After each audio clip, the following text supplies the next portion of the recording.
अगर तुम यह चाहते हो कि तुम्हारा शरीर स्वस्थ हो तो केवल सोचने से कुछ नहीं होगा। तुम्हें रोज व्यायाम करना होगा, सही भोजन करना होगा, आलस्य छोड़ना होगा। यही अनुशासन है। अगर तुम यह चाहते हो कि तुम्हारा जीवन ज्ञान से भरा हो तो केवल यह चाहना कि काश मैं बुद्धिमान बनूं बेकार है। तुम्हें किताबें पढ़नी होंगी, ध्यान करना होगा, अपने भीतर प्रश्नों को गहराई से देखना होगा। यही अनुशासन है। याद रखना, चाहत बीज है और अनुशासन उसका पानी। बीज कितना भी महान क्यों न हो, अगर उसे पानी न मिले तो वह सूख जाएगा। ठीक वैसे ही तुम्हारी चाहतें बिना अनुशासन के मर जाती हैं। आज दुनिया में लाखों लोग सपने देखते हैं, लेकिन केवल वही लोग सफल होते हैं जिनके पास अनुशासन है, क्योंकि सपनों को हकीकत तक पहुंचाने का काम केवल अनुशासन ही करता है। और अनुशासन कोई कैद नहीं है, अनुशासन तो आजादी है।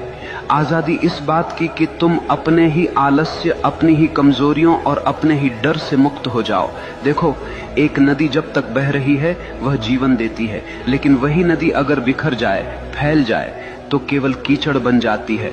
अनुशासन नदी के किनारों जैसा है, जो तुम्हारी ऊर्जा को दिशा देता है, गहराई देता है और तुम्हें तुम्हारे मंजिल तक ले जाता है। इसलिए अगर तुम सच में वही बनना चाहते हो जो तुम चाहते हो तो केवल चाहने से कुछ नहीं होगा।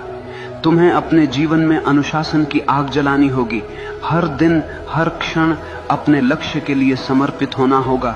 और जब चाहत और अनुशासन मिलते हैं तो चमत्कार होता है। तब मनुष्य वही बनता है जो वह चाहता है। मनुष्य वही बनता है जो वह गहराई से चाहता है। लेकिन याद रखना, यह जीवन कोई खेल नहीं है, यह तुम्हारी चेतना की यात्रा है। अगर तुम अपने भीतर नीच विचार रखोगे तो तुम जीवन को नरक बना लोगे, और अगर तुम अपने भीतर ऊंचे विचार, गहरी चाहत और अनुशासन रखोगे तो यही जीवन तुम्हें स्वर्ग बना देगा। सवाल यह नहीं है कि दुनिया तुम्हारे खिलाफ है या साथ में है, सवाल यह है कि तुम अपने साथ हो या नहीं। अगर तुम अपने विचारों, अपनी चाहतों और अपने अनुशासन के साथ खड़े हो तो दुनिया की कोई ताकत तुम्हें रोक नहीं सकती। याद रखना, भाग्य बाहर से नहीं आता, भाग्य तुम्हारे भीतर से जन्म लेता है। जैसे तुम सोचते हो, जैसे तुम चाहते हो, जैसे तुम जीते हो, वही तुम्हारा भविष्य बनता है।